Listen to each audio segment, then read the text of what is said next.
2020년 1월 1일 살아계신 하나님의 말씀 시편 119편 36절 말씀으로 우리로 하여금 탐욕으로 죽지 않게 해주십시오 하는 그건 저의 말씀드립니다. 늙어갈수록 하루하루의 삶이 참 귀하게 여겨집니다. 이제 하루가 지나는 것이 참 안타깝게 여겨지더군요. 평범하고 지루하던 사소한 것들이 새롭고 귀하고 어느 것 하나 헛되이 보낼 게 아니라는 그런 생각이 들었습니다. 오늘 하루는 어제 죽은 사람들이 그렇게도 갈망하던 하루 한 날이라는 그런 표현을 본 적이 있습니다. 그런데도 많은 이들이 오래 살고 싶은 마음이 없는 것 같아요. 오래 살려고 하면 그에 상응하는 삶이 있어야 되는데 실제로 살아가는 삶은 죽음을 어서 오라고 불러들이고 있기 때문이지요. 야고보 1장 15절에도 욕심이 잉태한 즉 죄를 낳고 죄가 장성한 즉 사망을 낳는다고 말씀하고 있잖아요.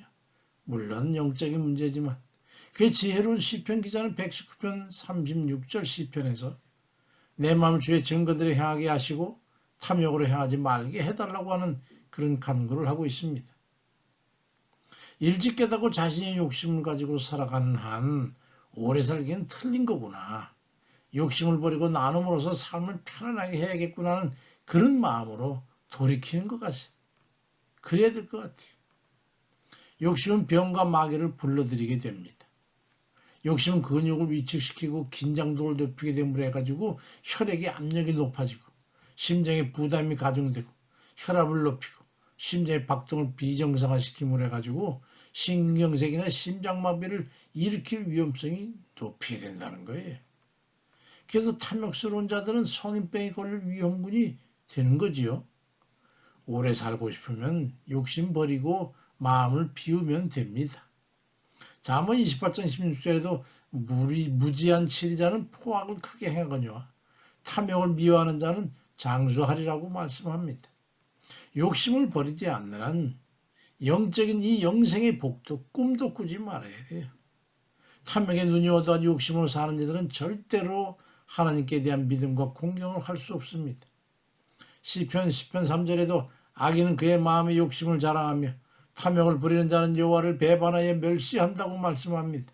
믿음 안에 있어서도 결국 믿음에서 벗어나 세속화될 수밖에 없는 것이기 때문이죠. 그러니 천국에 들어가기가 쉽지 않은 거지요.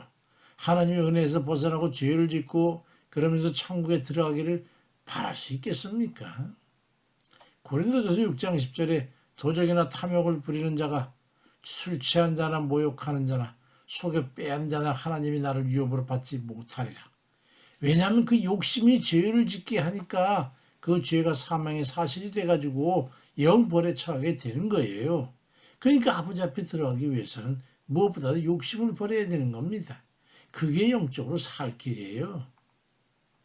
탐욕은 악한 술수의 원인이 되지 않습니까? 그리고 악한 술수로 인해서 짓게 되는 죄로 인해 가지고 망하게 되는 겁니다.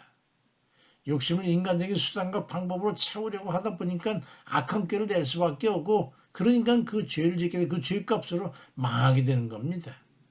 시편 36편 12절에 악을 행하는 자들이 거기 넘어졌으니 엎드러지고 다시 일어날 수 없으리라고 말씀합니다. 어제는 집사람이 1년간 제가 수고했다고 이유를 달아서 갈비탕을 한 그릇 사줘서 함께 먹었습니다. 한 그릇 더 시키려고 했지만 좀 아끼자는 의미에서 밥 한 그릇을 더 시켜가지고 국에 말아서 함께 나눠 먹었습니다. 행복한 시간이었지. 근데 깍두기가 좀 부족해서 깍두기 한 접시만 좀 달라고 그랬더니 1인 1식 원칙인데 국 한 그릇 시켜가지고 밥만 더 시켜가지고 그걸 먹으면서 거기다 깍두기까지 더 달라고 그러면 되냐. 그 깍두기 안 주는 거예요. 그래서 아차 이게 죄송하다고 사과를 하고 그냥 먹고 나오면서 우리가 살면서 심은 게 결국 이거밖에 안 되는구나. 하나님 앞에 인색하게 심었으니까 이렇지 않은 그 생각하니까 마음이 참 궁색했습니다. 근데 나와보니까 다른 이가 계산을 했다는 거예요. 그래서 저는 아내가 먼저 계산을 하고 일하러 갔는가 보다 하고서 나와가지고 저녁에 집사람 만나서 물어보니까 아니라는 거예요. 깜짝 놀랐어요. 우리의 궁핍한 모습을 본 누군가가 그 음식값을 대납한 겁니다. 어떤 이는 깍두기 한 조씨에 임색하고 또 어떤 다른 이는 다른 이의 궁색함을 궁일이 여기서 음식값을 내준 겁니다. 너무 죄송하고 감사했어. 하나님 앞에 백배로 갚아줍사 기도하는데 정말 감사해서 눈물이 나서 참 그분을 위해서 울면서 기도드렸습니다. 하나님 꼭 갚아주세요. 탐욕은 욕심을 낳고 욕심은 죄를 낳고 죄는 사망을 낳습니다. 새해에는 그저 움켜쥐는 욕심을 다 내려놓고 조금씩 좀 너그럽고 친절해서 하나님 앞에 긍휼하심을 입는 그런 우리 모두가 다 되어지기를 주의 이름으로 축원드립니다.